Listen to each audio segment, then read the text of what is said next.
성막은 우리가 어떻게 생명의 근원 되시는 하나님께 나아갈 수 있는지를 보여주고 있습니다. 누구든지 예수의 이름을 힘입어 성막 뜰 안으로 들어갈 수가 있습니다. 그러나 반드시 번제단에서 그리고 물두멍에서 우리의 죄의 문제를 해결해야 합니다. 예수와 함께 죽는 회개를 통해서 우리의 죄의 문제가 해결될 때에만 그 다음 단계인 성소로 나아갈 수가 있다는 거예요. 그리고 그 성소에는 떡상이 있었습니다. 떡상과 등잔대 그리고 분향단이 있었어요. 성소에 있는 이와 같은 떡상 그리고 등잔대 분향단은 죄의 문제가 해결된 사람이 어떻게 하나님과 교제하며 예배하고 섬길 수 있는지를 우리에게 보여주고 있는 거예요. 반드시 말씀의 떡을 먹어야 합니다. 말씀의 떡을 먹고 기도함으로 하나님과 친밀한 교제를 누려야 합니다. 우리가 그런 교제가 있을 때 우리가 세상에 빛이 되는 삶을 살 수가 있다는 거예요.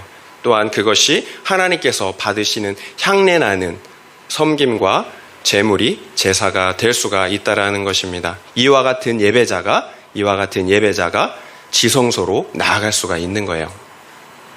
그러니까 먼저는 죄의 문제가 회개를 통해서 죄의 문제가 해결이 돼야 합니다. 그리고 말씀과 기도를 통해서 하나님과 친밀한 교제를 통해서 우리의 삶이 향내나는 하나님께 드려지는 그런 삶이 돼야 된다는 거예요. 이와 같은 예배자가 지성소로 나아갈 수가 있다는 거예요. 오늘은 이 지성소 하나님의 보좌가 있는 그 지성소에 대해서 함께 살펴보기를 원합니다. 오늘도 사진을 함께 보고 말씀을 나누도록 하겠습니다.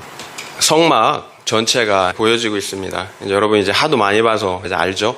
성막 뜰 문으로 들어가면 번제단이 있고 물두멍이 있어요. 그리고 바로 성막, 성소와 그리고 지성소로 나누어져 있는 성막으로 들어가게 됩니다. 이제 그 성막 안에 들어가면 성소가 먼저 나오고요. 그리고 그 안에 작은 공간 지성소가 있습니다. 그 성소 안에 말씀드린 것처럼 떡상이 있어요. 오른쪽에 떡상이 있고 왼쪽에 등잔대가 있습니다. 그리고 가운데 지성소 방향 쪽에 분향단이 있습니다.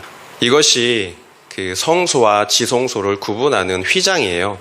저것이 천사입니다. 그룹이라고 나오죠. 천사예요. 청색, 자색, 홍색, 그리고 가늘게 꼰 배실, 흰색이죠. 배 천사를 수놓았습니다. 그래서 휘장으로 성소와 지성소를 구분하였습니다. 저 휘장으로 들어가면 이제 지성소가 나오는 거예요.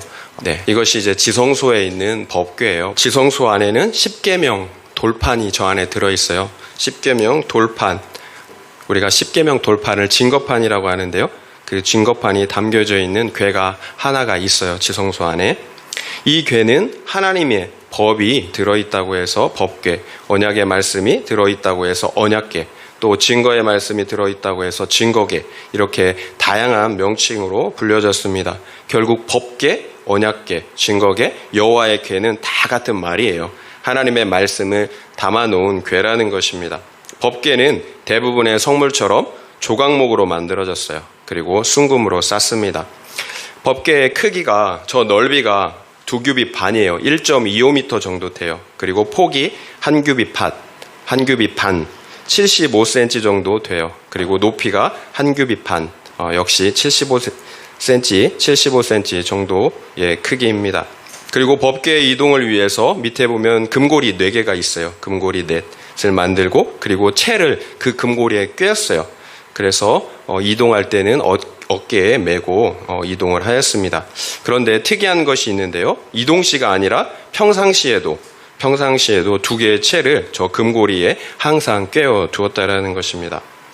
그리고 그 법궤를 덮고 있는 것이 속죄소예요. 속죄소가 굉장히 화려하죠. 순금으로 만들었고요. 법궤를 이렇게 덮는 뚜껑이었어요. 그 크기는 넓이가 2규빗 반, 그러니까 1.25m, 폭이 한 규빗 반, 75cm, 딱 그 법궤를 덮을 만한 크기였어요. 속죄소의 이 끝과 저 끝, 양쪽에 보면, 끝에 보면 저 날개를 펴고 있는 것이 그룹입니다. 그룹, 천사예요.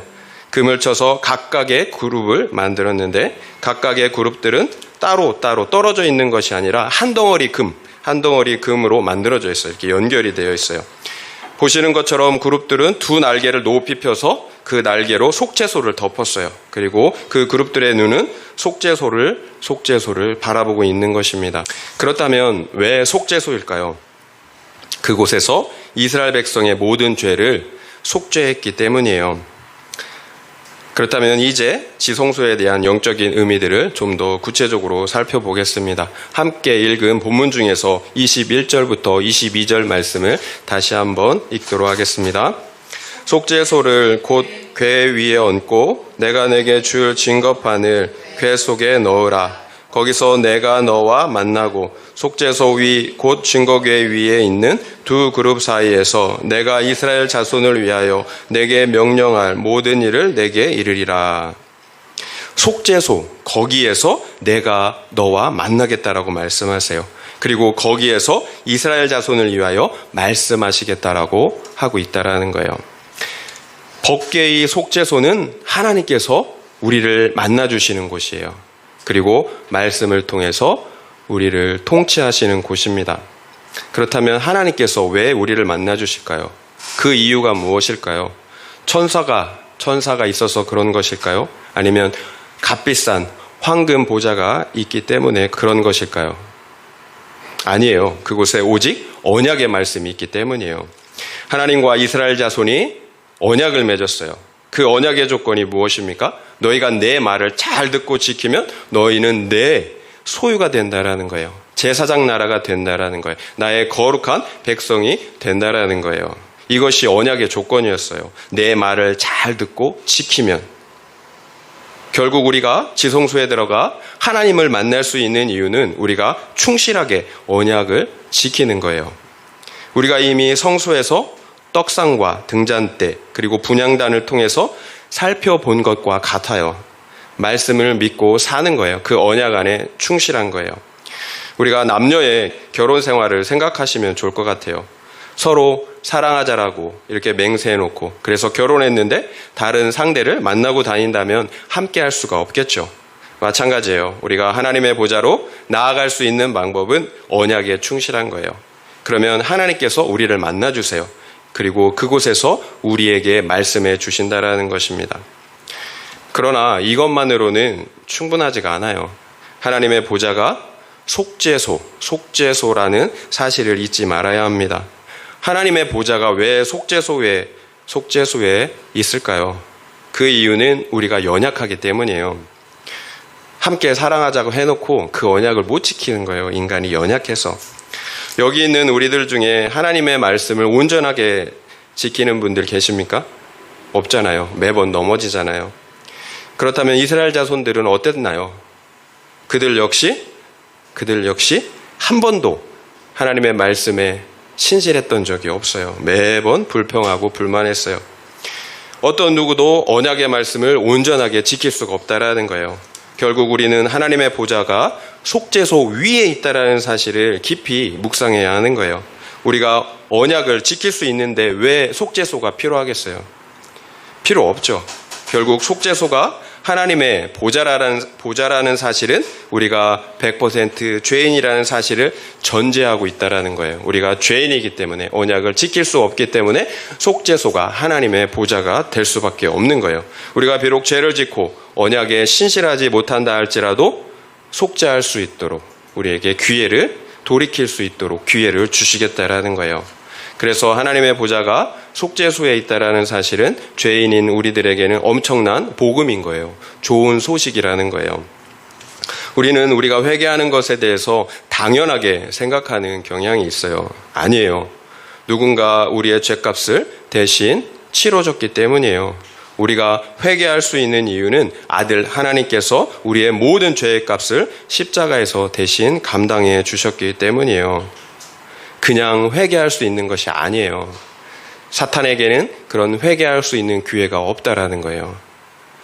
오직 택자에게만 회개할 수 있는 기회가 주어졌다라는 거예요. 두 천사가 속죄소 위를 바라보고 있잖아요. 왜 바라볼까요? 그 위를. 속죄의 피가 그곳에 뿌려졌기 때문이에요. 우리 인류가 에덴 동산에서 추방당한 이유가 무엇입니까? 죄 때문이잖아요. 하나님을 대적한 죄. 죄를 해결할 수가 없었기 때문이에요. 그렇다면 성막과 지성소는 회복된 에덴 동산을 우리에게 보여주고 있다라는 거예요.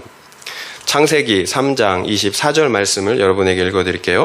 이같이 하나님이 그 사람을 쫓아내시고 에덴 동산 동쪽에 그룹들과 두루 도는 불칼을 두어 생명나무의 길을 지키게 하시니라.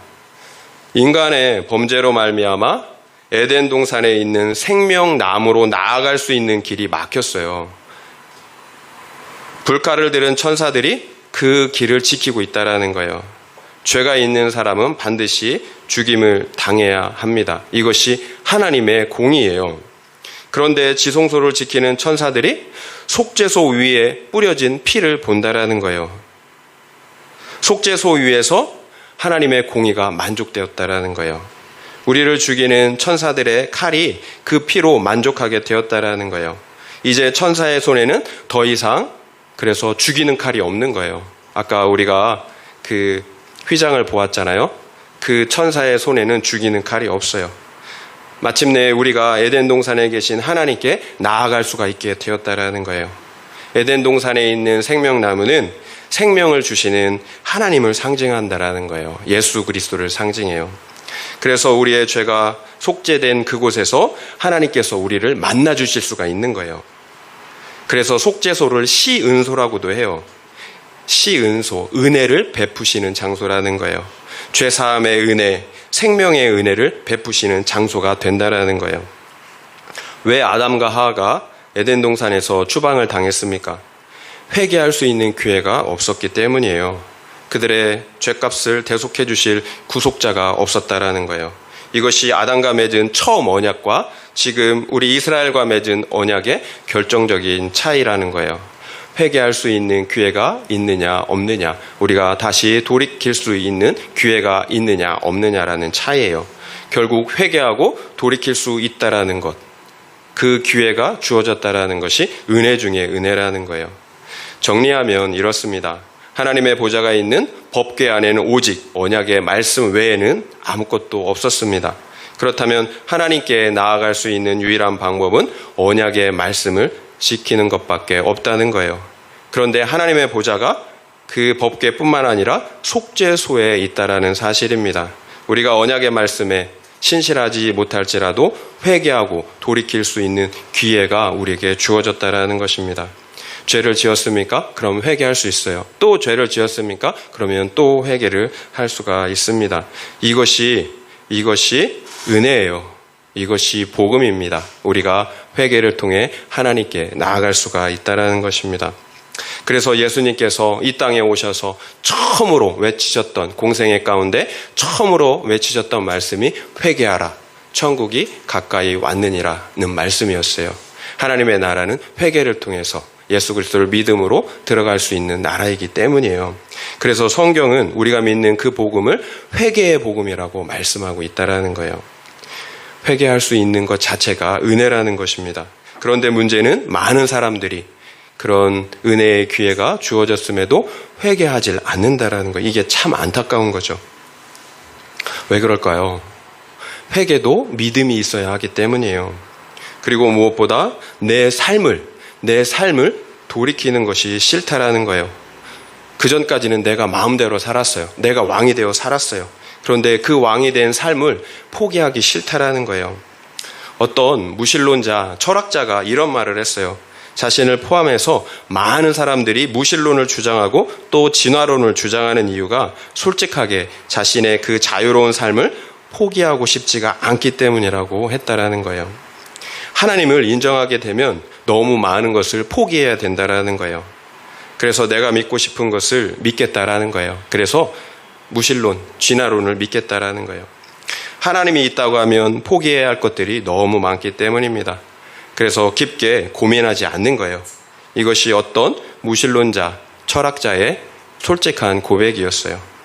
결국 모든 사람에게는 그 안에 신의식이 있어요. 하나님을 감지하는 어떤 의식이 있다라는 거예요. 다만 그 양심의 소리를 외면할 뿐이에요. 그래야 죄책감이 없이 내 마음대로 살 수가 있기 때문입니다. 이것이 우리가 어찌 보면 죄인이라는 증거겠죠. 문제는 교회 안에서도 그런 사람들이 있다라는 거예요. 문제는 교회 안에서도 하나님의 사랑, 십자가의 사랑을 온전히 믿지 못하는데 어떻게 회개할 수가 있겠어요? 또 과거의 그 자유로운 삶을 내려놓고 싶지 않은데 어떻게 회개할 수가 있겠습니까? 그래서 한 손에는 하나님, 또 한 손에는 세상 복을 붙잡고 있는 거예요. 그러면 이것도 아니고 저것도 아닌 것이 되겠죠. 그러면 그 십자가의 복음이 아무 유익이 없다라는 거예요. 지성소로 나아가 생명나무이신 하나님을 만나야 되는데 그렇게 하면 만날 수가 없다라는 거예요. 문제는 지금 내가 지성소로 나아가 그 하나님을 만나고 있느냐라는 거예요. 결국 오늘날 우리의 문제는 가짜 회개가 넘쳐난다라는 거예요. 회개하면 된다고 계속해서 죄를 지으며 산다라는 거예요. 계속해서 내가 왕이 되어 살아간다라는 거예요. 그것은 회개한 삶이 아니에요. 연약해서 넘어지는 것과 고의로 죄를 짓는 것은 완전히 다른 것입니다. 회개의 진실성은 돌이키는 데 있어요. 그래서 언약의 말씀을 지키는 것에 있습니다. 결국은 누가 왕이냐의 문제예요. 하나님이 왕이라면 당연히 그 말씀을 지키지 않겠습니까? 말씀을 지키지 않는다라는 것은 하나님을 내 왕으로 인정하지 않겠다라는 거예요. 내가 왕이기 때문이에요. 그래서 말씀 없이 내 마음대로 사는 것입니다. 그러나 하나님은 당신의 왕 되심을 절대로 포기하시지 않으세요. 그분은 우주 만물을 창조하신 창조주 하나님이세요. 그리고 우리를 사탄의 권세에서, 죄와 사망의 권세에서 정당하게 값을 주고 우리를 사신 그 주인이라는 거예요. 그래서 정당하게 그분은 우리의 주인이 되시고 왕이 되세요. 그래서 당신의 왕 되심을 결코 포기하지 않는다라는 거예요. 하나님은 우리를 하나님 나라의 백성으로 부르셨지 친구로 부르시지 않았다라는 거예요. 성경은 뭐라고 하십니까? 제사보다 순종이 낫다라고 말씀하고 있다라는 거예요. 말씀을 순종하는 것보다 중요한 것은 없다라는 거예요. 우리는 제사가 제일 중요하다고 생각하시죠? 그렇지 않아요. 순종이 더 낫다라고 말씀한다라는 거예요. 순종보다 더 중요한 것은 없다라는 거예요. 말씀을 순종하지 않는다면 어떤 제사도 열심과 섬김도 소용이 없어요. 하나님께는 그저 가증스러운 그 무엇이 될 뿐이에요. 결국 회개의 진실성은 반드시 말씀을 지키는 것으로 나타나야 합니다. 법궤 안에는 오직 말씀밖에 없었어요. 이 사실을 우리가 깊게 생각을 해야 합니다. 그런데 여기서 왜 그 법궤에 항상 그 두 채가 꿰어져 있었을까요? 성막이라서 그런 걸까요? 언제든지 이동해야 하니까. 물론 그럴 수도 있지만 더 본질적인 이유는 하나님께서는 언제든지 우리를 떠나가실 수 있다는 사실을 보여준다라는 거예요. 지금 우리와 함께하고 계세요. 하지만 하나님은 언제든지 떠나실 수 있다라는 거예요. 이스라엘 자손이 약속한 땅, 가나안 땅에 들어갔을 때 그곳에 정착한 후에 그런 일이 일어났다라는 거예요. 실제로 그런 일이 일어났어요. AD 586년경에 그러니까 약 1000년 이후에 남유다가 바벨론에 의해서 완전히 멸망을 당했는데요. 그 당시 에스겔은 언약궤가 성전을 떠나가는 모습을 환상을 통해서 보았다라는 거예요. 그리고 유다는 바벨론에서 70년간 나라를 잃고 포로 생활을 해야 했다는 것입니다.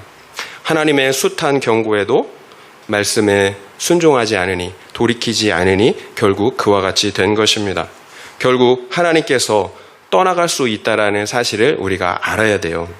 그래서 성경은 성령을 소멸하지 말라라고 말씀하신다라는 거예요. 너희 안에 있는 성령을 소멸하지 말아라. 과거에 나는 하나님의 엄청난 임재를 누렸습니다. 이렇게 얘기하는 사람이 있어요. 과거 한때 나도 엄청난 은혜를 받았습니다. 그래서 나도 열심히 섬기고 봉사했던 적이 있습니다. 이렇게 말하는 사람들이 있다라는 거예요. 이렇게 말하면 안 된다라는 거예요. 지금이 중요한 거예요. 지금 내가 가진 믿음으로 지성소로 들어가야 한다라는 거예요. 그래서 그곳에서 하나님을 만나야 한다라는 것입니다. 분명 하나님의 보좌는 말씀 위에 그리고 동시에 그리스도의 속죄 위에 세워졌습니다. 그곳에서 하나님이 우리를 만나 주십니다. 그리고 그곳에서 말씀으로 우리를 계속해서 통치하십니다. 그렇다면 우리가 한번 생각해 보면 좋겠습니다. 나는 지금 지성소에 있는가? 만약 우리가 하나님을 만나고 있다면, 그래서 하나님의 말씀이 지금 들린다면 나는 지금 지성소에 있는 거예요. 그러나 만약 어떤 하나님의 임재도 느끼지 못하고 그래서 말씀이 아멘 되지 않는다면 우리의 신앙에 문제가 있는 거예요. 지금 지성소에 있는 게 아니라는 거예요. 다시 말씀드리지만 하나님의 임재가 있는 곳, 그래서 하나님의 말씀이 들리는 곳, 그곳이 회복된 에덴 동산이에요. 그것이 지성소라는 것입니다. 나에게 이미 에덴 동산이 회복되었다면 당연히 영원한 에덴 동산에 들어갈 수 있지 않겠습니까? 적용 질문을 드릴게요. 나는 모든 하나님의 말씀에 기쁨으로 아멘 하십니까? 그렇지 않다면 그 이유는 무엇입니까? 한번 생각해 보시기 바랍니다. 나는 모든 하나님의 말씀에 기쁨으로 아멘 하십니까? 그렇지 않다면 그 이유는 무엇입니까? 한번 생각해 보시기 바랍니다. 결국 우리가 하나님께 나아갈 수 있는 이유는 하나님의 사랑 때문이에요. 하나님의 사랑. 하나님께서 자기 자신을 희생하셨기 때문입니다. 이렇게 용서와 사랑은 반드시 희생이 뒤따라옵니다. 그냥 얻은 게 아니라는 거예요. 그렇다면 우리는 어떻게 해야 할까요? 우리가 아무 조건도 없이 용서와 사랑을 받았습니다. 속죄함을 얻었습니다. 그런데 우리가 이렇게 용서를 받았음에도 다른 사람을 용서하지 않는다면 어떻게 될까요? 나는 용서받았는데 내가 다른 사람을 용서하지 않는다면 어떻게 될까요? 누가복음 6장 36절, 37절 말씀을 읽어드리겠습니다. 너희 아버지의 자비로우심 같이 너희도 자비로운 자가 되라. 비판하지 말라. 그리하면 너희가 비판을 받지 않을 것이요. 정죄하지 말라. 그리하면 너희가 정죄를 받지 않을 것이요. 용서하라. 그리하면 너희가 용서를 받을 것이요. 비판하지 말라. 그리하면 너희가 비판을 받지 않는다라고 말씀하십니다. 정죄하지 말라. 그리하면 너희가 정죄를 받지 않는다라고 말씀하십니다. 용서하라. 그리하면 너희가 용서를 받는다라고 하십니다. 결국 왜 다른 사람을 비판하고 정죄해서는 안 되는 겁니까? 왜 용서해야 하는 겁니까? 나를 위한 거예요. 나를. 내가 누군가를 비판하고 정죄하고 있다면 내가 그 비판하는 비판과 정죄하는 정죄로 내가 비판과 정죄를 받아야 하기 때문입니다. 내가 누군가를 용서하지 않는다면 나 역시도 하나님께로부터 용서함을 받을 수가 없기 때문입니다. 마태복음 18장 35절을 읽어드리겠습니다. 너희가 각각 마음으로부터 형제를 용서하지 아니하면 나의 하늘 아버지께서도 너희에게 이와 같이 하시리라. 너희가 각각 마음으로부터 형제를 용서하지 않는다면 하늘 아버지께서도 너희를 용서하지 않는다라고 말씀하고 있다라는 거예요. 우리 모두는 1만 달란트 탕감받은 죄인들입니다. 그런데 우리는 겨우 500데나리온 잘못한 형제 자매를 용서하지 않는다라는 거예요. 1만 달란트는 5조 10조 우리가 갚을 수 없는 돈을 얘기해요. 그런데 500데나리온은 500만 원에서 1000만 원 정도 되는 금액이에요. 우리가 5조 10조를 탕감받아 놓고 500만 원, 1000만 원을 용서하지 않는다라는 거예요. 그러면 너희도 용서받지 못한다라는 거예요. 누가 손해예요? 1만 달란트. 어떤 누구도 갚을 수 없는 지옥 갈 죄의 값이에요. 나의 구원이 달린 문제라는 거예요. 그러나 500데나리온은 다른 사람이 나에게 육체적인, 물질적인, 정서적으로 손해를 강한 그런 다른 사람의 죄예요. 그런데 우리가 그 죄를 어떻게 계산한다라는 거예요? 500데나리온이 아니라 1만 달란트로 계산한다라는 거예요. 그런데 주님은 겨우 500데나리온밖에 안 된다라고 말씀하고 있다라는 거예요. 그 사람이 나한테 잘못한 게 500데나리온밖에 안 된다라는 거예요. 그렇다면 여러분 산수 잘 하시잖아요. 셈 잘 하시잖아요. 어떻게 해야 합니까? 무조건 용서해야 되는 거예요. 마음으로부터 용서하라고 하십니다. 그렇지 않으면 그 마음에 지옥에서 빠져나올 수가 없어요. 우리가 누군가를 용서하지 못하고 미워할 때 우리가 지옥을 살지 않습니까? 하나님과의 관계가 단절되기 때문이에요. 하나님은 사랑의 하나님이시잖아요. 용서의 하나님이시잖아요. 내가 누구를 미워하면 하나님이 함께 하실 수가 없는 거예요. 어떤 속죄의 은혜도 기쁨도 경험할 수가 없다라는 거예요. 그 마음 자체가 지옥이 되는 거예요. 왜 그래요? 지성소로 나아갈 수가 없기 때문이에요. 그 길이 다시 막히는 거예요. 그러나 택자에게는 그와 같은 일시적인 그런 어떤 임재를 느끼지 못하는 그 순간도 택자에게만큼은 은혜가 된다라는 거예요. 왜 그럴까요? 하나님께서 우리에게 말씀하시는 거예요. 나와 함께하는 임재를 지금 네가 느끼지 못하고 있지 않느냐? 내가 지금 문제가 있다. 그러니 빨리 돌이키라. 이렇게 하나님의 음성이라는 거예요. 그것이. 지금 돌이키지 않으면 영원한 수치를 당해야 합니다. 결국 지금 느끼고 그리고 깨닫게 하심이 은혜라는 거예요. 여러분, 환경의 문제, 상대방의 문제, 여러분 너무 묵상하지 마세요. 그러면 그곳에 빠져요. 빠지면 헤어나올 수가 없어요. 하나님께서 우리에게 말씀하신 핵심은 뭘까요? 다른 사람의 문제, 환경의 문제가 아니라 너의 문제라는 거예요. 너의 거룩과 구원을 이뤄가야 한다라는 거예요. 나는 너와 지성소에서 만나기를 원한다라는 거예요. 전쟁에서 중요한 것은 피하 식별이에요. 상대방, 적과 우리 아군을 아는 거예요. 우리 아군끼리 서로 싸우고 죽인다면 어떻게 될까요? 반드시 그 전쟁에서는 패할 수밖에 없어요. 에베소서 6장 12절 말씀을 읽어드리겠습니다. 우리의 씨름은 혈과 육을 상대하는 것이 아니요 통치자들과 권세들과 이 어둠의 세상 주관자들과 하늘에 있는 악의 영들을 상대함이라. 우리의 싸움은 혈과 육, 사람을 상대하는 것이 아니라는 거예요. 혈과 육은 사람이에요. 우리의 싸움은 사람이 아니에요. 통치자들과 권세들과 이 어둠의 세상 주관자들과 하늘에 있는 악한 영들. 한마디로 누구예요? 악한 영들, 사탄이라는 거예요. 우리의 싸움의 대상은 사람이 아니에요. 어떤 경우에도 악한 영들, 사탄이에요. 그렇다면 사람을 미워하는 것은 서로에게 아군끼리 총질을 하고 있는 거예요. 서로를 죽고 죽이는 거예요. 그러면 원수 사탄이 어떻게 하겠어요? 여러분, 원수 사탄이 우리끼리 싸우고 있는, 죽이는 것을, 그 모습을 본다면 원수 사탄이 어떻게 하겠어요? 기뻐하겠죠. 씩 하고 웃을 거예요. 우리의 대적 원수는 사람이 아니에요. 사탄이에요. 그렇다면 어떻게 사탄과 싸워야 하겠습니까? 어떻게 사탄과 싸워서 이길 수가 있느냐라는 거예요. 누가복음 23장 34절을 읽어드리겠습니다. 이에 예수께서 이르시되 아버지 저들을 사하여 주옵소서 자기들이 하는 것을 알지 못함이니이다 하시더라. 이것이 예수님께서 아버지 하나님께 드린 마지막 기도였어요. 십자가를 지시기 전에 마지막 하나님께 드린 기도였어요. 자신을 십자가에 못 박는 사람들을 용서해달라고 기도하고 있습니다. 왜 그렇습니까? 그들이 자기가 하는 것을 알지 못하기 때문이에요. 왜 사람들이 서로를 미워하고 죽이는 죄를 짓겠습니다. 죄를 짓겠습니까?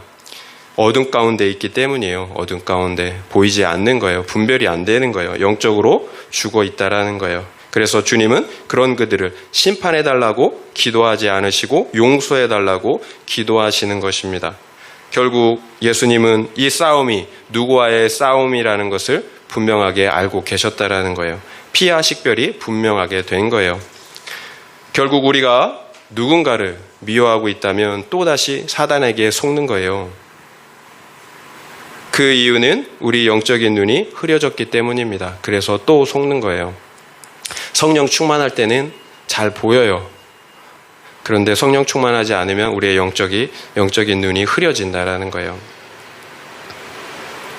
여러분, 사랑할 때 가장 행복하잖아요. 하나님은 우리를 그렇게 창조하셨어요. 누구를 미워할 때 지옥을 살아요. 결국 사랑하고 용서하는 것은 나를 위하여 그렇게 하는 것입니다. 예수님이 십자가를 지신 결과 어떻게 되었습니까? 사탄은 하나님의 아들 예수를 죽일 때 마침내 자신이 승리했다라고 생각했다라는 거예요. 사탄의 큰 착각이었죠. 예수 그리스도께서 죽음을 이기시고 부활하셨습니다. 마침내 죄와 사망을 이기셨습니다. 성경의 예언처럼 예수님의 죽으심과 부활로 말미암아 사탄의 머리가 깨어진 거예요. 이제 사탄은 우리에게 행사할 어떠한 권세도 힘도 없게 되었다라는 것입니다. 우리의 모든 죄가, 사탄의 권세는 죄로부터 나왔는데 우리의 모든 죄가 사해졌다라는 거예요. 그럼에도 사탄은 계속해서 속이고 있잖아요. 모르면 또 속는 거예요. 결국 예수 그리스도는 십자가를 지심으로 사탄과의 싸움에서 승리하셨습니다. 그러므로 당신의 자녀들을 지옥으로부터 구원하실 수가 있었습니다. 무엇을 할 수 있습니까? 사탄을 이길 수 있는 유일한 방법은 주님처럼 십자가를 지는 것입니다. 용서하고 사랑하는 것입니다. 그러면 나도 살고 상대방도 살릴 수가 있는 거예요.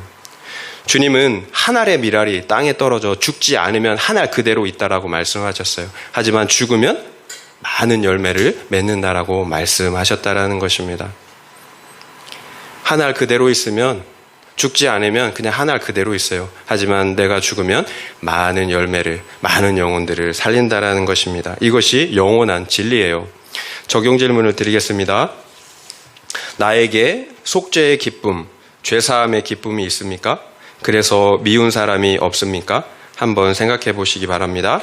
나에게 속죄의 기쁨, 죄사함의 기쁨이 있습니까? 그래서 미운 사람이 없습니까? 한번 생각해 보시기 바랍니다. 우리가 잘 아는 대로 사랑의 원자탄이라고 불리는 손양원 목사님이 있습니다. 손양원 목사님은 1948년 10월 25일 여순 사건으로 동신, 사랑하는 두 아들을 잃었습니다. 그런데 계엄군에 의해서 그 여순 사건이 빨리 회복이 되었어요. 그 과정에서 아들을 죽인 안재선이라는 학생이 체포되어서 총살당할 위기에 처하게 되었습니다.